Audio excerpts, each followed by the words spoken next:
क्रांती news, आवाज सर्वसामान्यांचा।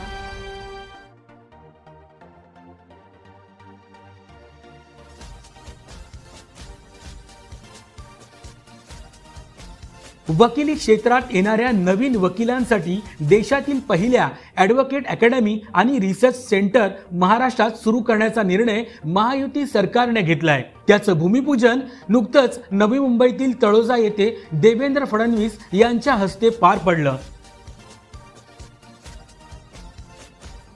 या अकादमीचं महत्त्व लक्षात घेऊन देवेंद्र फडणवीस यांनी 10 कोटी रुपयांचा निधी देणार असल्याचे जाहीर केले आहे। शासन आणि समाजाला ही अकादमी अतिशय उपयुक्त ठरणार आहे। तसेच यामुळे न्यायदानाच्या क्षेत्रात उत्तम काम होईल। त्यामुळेच येथे शिकणाऱ्या वकिलांना विद्यावेतन देण्याचंही फडणवीस यांनी स्पष्ट केलं आहे। चांगले कायदे बनवण्यासाठी या अकादमीची निश्चित मदत होईल। त्यासाठीच महायुती सरकारनं हा निर्णय घेतलाय।